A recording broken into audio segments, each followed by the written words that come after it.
Fala pessoal, estamos de volta com o Cristianismo Prático e nós vamos continuar o que a gente tem feito toda terça. Nós vamos iniciar agora um novo tema. O tema agora é sobre política. O que eu escolhi para me basear foi o livro de Wayne Grudem, que se chama Política Segundo a Bíblia. Esse livro é muito bom e vale a pena você adquirir. Eu vou pegar a base, a estrutura do livro e vou começar a comentar sobre ela. Tudo bem?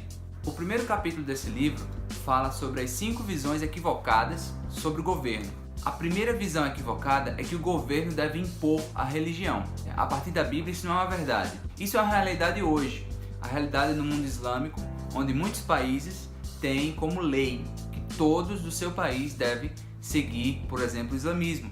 Por isso que uma pessoa, quando se converte ao cristianismo do islamismo, tem um significado muito grande, porque ele perde sua pátria, ele perde sua família, ele perde suas referências. E ele está pronto realmente a entregar a sua vida para essa nova crença. E talvez hoje no nosso contexto do Brasil ou das Américas, do mundo ocidental, nós não temos esse entendimento tão forte, que é o de entregar a vida. Mas em relação a esse tema, nós temos alguns pontos a falar. Primeiro, isso é um equívoco dizer que o governo deve impor religião, porque o próprio Jesus, ele diferenciou o reino de Deus e o reino de César, lá em Mateus 22, versículos 20 e 21. E ele lhes perguntou: de quem é essa imagem e esta inscrição? De César, responderam eles. Então, deem a César o que é de César e a Deus o que é de Deus. Jesus foi muito claro nessa passagem. Ele separa entre os dois reinos. E nós precisamos entender que existe essa diferenciação mesmo. Então, governo nenhum deve impor a religião sobre o povo. Também em relação a isso, Jesus não obrigava que as pessoas o seguissem. O episódio de Lucas 9, 52 fala, e é até interessante a posição dos discípulos em relação a isso. Os discípulos dão outra sugestão. Vamos ler o texto. E enviou mensageiros à sua frente, indo estes, entraram num povoado samaritano para lhe fazer os preparativos. Mas o povo dali não recebeu, porque se notava que ele se dirigia para Jerusalém. Ao verem isso, os discípulos, Tiago e João, perguntaram: Senhor, queres que façamos cair fogo do céu para destruí-los? Ou seja, os discípulos queriam impor, mas Jesus ensina para eles que não é assim, na verdade, né? Jesus entendia muito bem isso, e nós precisamos entender esse princípio. Até porque é impossível você impor numa pessoa uma fé autêntica, né? A pessoa pode concordar com atos externos, demonstrar cumprindo algumas coisas, fazendo alguns sacramentos, algumas ações práticas, mas dentro do coração nós não temos como mensurar. E isso é muito perigoso, tá? Você criar uma geração, várias pessoas que creem no Evangelho, mas não vivem. Eles concordam para somente concordar com o governo e seguir com suas vidas. Então, isso é muito perigoso, ter essa visão de que o governo deve impor a religião. O governo também não deve impor religião porque, na verdade, o reino de Deus ele não é desse mundo. Se nós lermos 1 João, vamos lá, 1 João 4, versículos 4 e 5 diz assim: Filhinhos, vocês são de Deus e os venceram, porque aquele que está em vocês é maior do que aquele que está no mundo.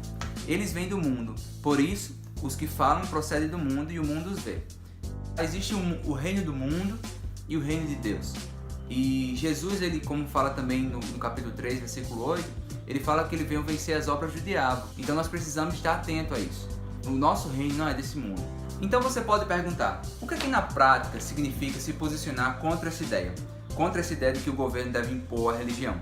Na verdade, você está garantindo a liberdade religiosa, a liberdade de expressão, a liberdade de comunicação. Você consegue garantir que as pessoas tenham essa liberdade única. E quem é cristão, que está trabalhando com o governo, eles devem ser favoráveis a isso, tá? Porque quanto mais liberdade nós temos, as pessoas têm de se expressar, mais liberdade o cristianismo também tem de se expressar em todas as áreas. Até porque, se nós pararmos para pensar, existe essa ideia equivocada do governo impondo religião, pode trazer impactos espirituais também, né? Como a questão da opressão. As pessoas começam a ser oprimidas por essa repressão, essa falta de liberdade, essa falta de posicionamento deles.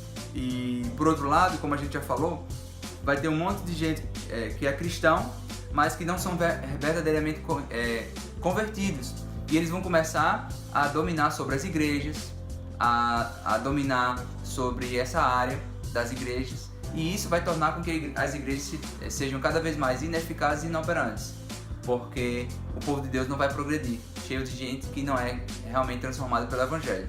Então, essa visão, a primeira visão que a gente vai trabalhar hoje, tá? A gente vai continuar trabalhando, são 5 visões equivocadas sobre o governo. Então, a primeira é essa, lembre-se disso. É a visão de que o governo impõe a religião.